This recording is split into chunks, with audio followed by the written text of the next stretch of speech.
পূর্ব বর্ধমান জেলা পরিষদের সভাধিপতি, এখন হচ্ছে হাউসগ্রামের প্রার্থী। অনেক কথা আমায় শুনতে হচ্ছে এখানে, আশা করি লোহার সাহেব সেটা শোনাবেন আমাকে। লোহার সাহেব, সাংবাদিকতা গণতন্ত্রে ফোর্থ পিলারের ভূমিকা আমার অনেক কিছু করতে হয়, সংবাদ করতে হয়। যাই হোক, হাওয়া যা ঘুরছে, যেভাবে বুঝছেন আপনি ঘুরছেন, এবং যা পরিস্থিতি তৈরি হয়েছে, কি মনে হচ্ছে আপনার? 250-র বেশি আসন নিয়ে মুখ্যমন্ত্রী মমতা বন্দ্যোপাধ্যায় পুনরায় পশ্চিমবঙ্গের মুখ্যমন্ত্রী হবেন। আমি গুসকরা দিয়ে আসছিলাম, আপনিও তো গুসকরা দিয়ে আসেন। গুসকরার যে ফ্লাইওভার নিয়ে দীর্ঘদিনের দাবি রয়েছে, আপনি জিতে আসার পর সেই দাবিটা কি পূরণ হবে? সম্ভব?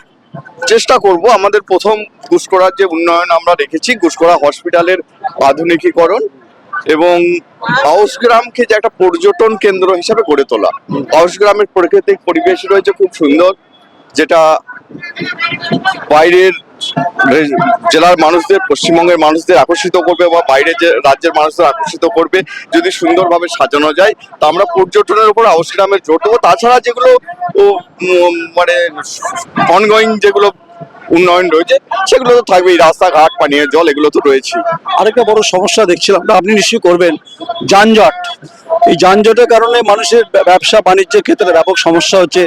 যখন আপনি জিতে আসবেন, এটা একটা গুরুত্বপূর্ণ বিষয় থাকবে, কারণ যানজটটাকে কমপ্লিট করতে হবে। কারণ উনি শিশু ভালোবাসেন, ফলে শাহপ্রসন্ন লোহার যেহেতু গুরুত্বপূর্ণ পদে রয়েছে, অনেক প্রশ্ন হবে এবং যেতে যেতে সে কথা হবে। এখানকার কারিগর কিন্তু আব্দুল লালন, তা নিয়ে সন্দেহ নেই, এখানকার সভাপতি।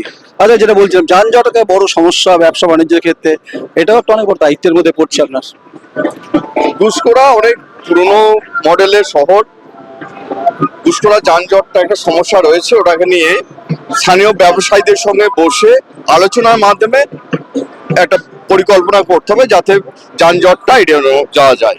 আর ফ্লাইওভারের যে চিন্তা ভাবনা, সেটা একটা সেখানে রেলের ব্যাপার আছে, কেন্দ্রীয় সরকারের কাছে আমরা দাবি রাখবো, রেল মন্ত্রকের কাছে আমরা দাবি রাখবো, সেইভাবে আমরা এগোবো আস্তে আস্তে। রাস্তার দুধারে কার্যত আমি বলছি হকারদের পুনর্বাসন করে তাদেরকে অন্যত্র নিয়ে গিয়ে শহরকে, রাস্তাকে চওড়া করা ভাবনা চিন্তা আছে কিন্তু ইতিমধ্যে তিনি যে প্রচার করছেন যে যেভাবে রাস্তার দুধারে, আমি গুসকরা শহরে দেখছি রাস্তার দুধারে যেভাবে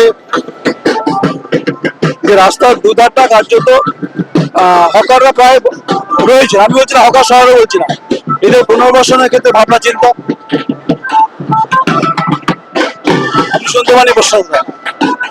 তো আমি তো অনুরোধ করবো একটু থামানোর জন্য, যে এই যে রাস্তার দুধারে যেভাবে হকার রয়েছে, পুনর্বাসন মুখ্যমন্ত্রী বারবার বলছেন গুসকরা শহরটা বড় সমস্যা, রাস্তাটা চওড়া করতে হবে। গুসকরা শহরের রাস্তা ইতিমধ্যে অনেকটা ক্লিয়ার হয়েছে এবং আরো কিছু দরকার, যেহেতু দীর্ঘ মানুষের গাড়ি ব্যবহার বেড়ে গিয়েছে। গাড়ির যে সাইজ, এখন আগে যে পরিমাণ গাড়ি যেত তার চেয়ে বড় বড় গাড়িগুলো মানুষ এখন চলছে, 12 চাকা গাড়িও ঢুকে যাচ্ছে, 16 চাকা গাড়িও ঢুকে যাচ্ছে, যার জন্য যানজটটা বেশি হচ্ছে। তো বিকল্পভাবে ভাবতে হবে আমাদেরকে এবং নতুন করে পরিকল্পনা করতে হবে। আপনি জিতলেন, অবশ্যই জেতার পর এগুলো তো কাজ থাকবেই। আমার গুসকরার উন্নয়ন, জিতলেন আপনি অবশ্যই জেতার জন্য তো দাঁড়িয়েছি ইলেকশন।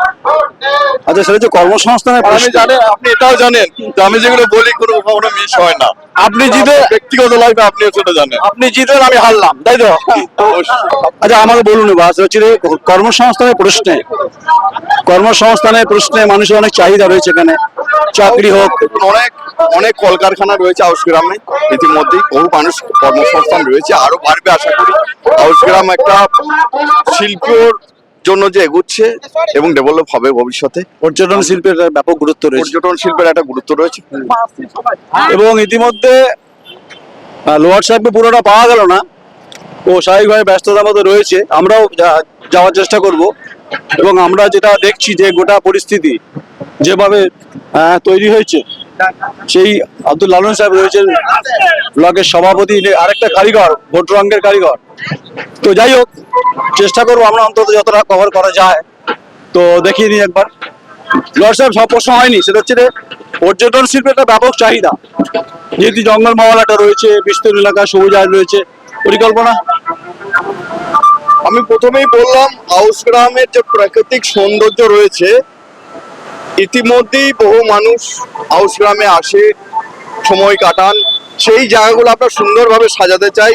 যাতে শুধু পশ্চিমবঙ্গের মানুষ না, পশ্চিমবঙ্গের বাইরের মানুষ আকর্ষিত হয় এবং আউশ গ্রামে একটা পর্যটন শিল্প গড়ে ওঠে।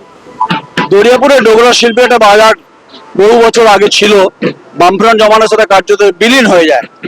আপনি জিতে আসার পরে এই ডোগরা শিল্পীদের মান উন্নয়নের ক্ষেত্রে অর্থনৈতিকভাবে ভাবনা চিন্তা।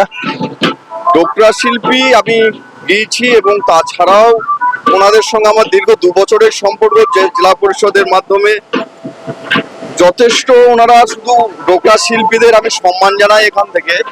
ওনারা শুধু যে আউশ গ্রামের নাম উজ্জ্বল করেছে তা না, গোটা বর্ধমান জেলার নাম উজ্জ্বল করেছে পশ্চিমবঙ্গের কাছে, এবং ওরা খুব ভালোভাবে কাজ করছেন ওনারা ওখানে।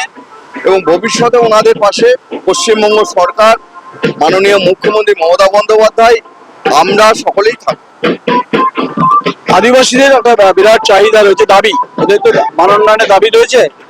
এটা হলো অনেক বড় ফ্যাক্টর এখানে ভোটের ক্ষেত্রে, আদিবাসীদের ডেভেলপমেন্টের ক্ষেত্রে ভাবনা চিন্তা।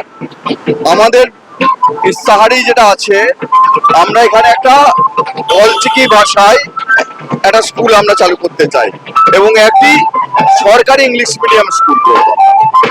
বেশ, বাকি কথা আরো পরে হবে। মোটামুটি প্রচারে বেরিয়েছেন, সারা কেমন পাচ্ছ? আচ্ছা, মোটামুটি এই অবধি থাক, আরো কথা হবে লোহার সাহেবের সঙ্গে, যেহেতু সভাধিপতি। সঙ্গে থাকুন, দেখতে থাকুন। আমি নয়ন রায়, জয় মন্ডল, হাউস গ্রাম।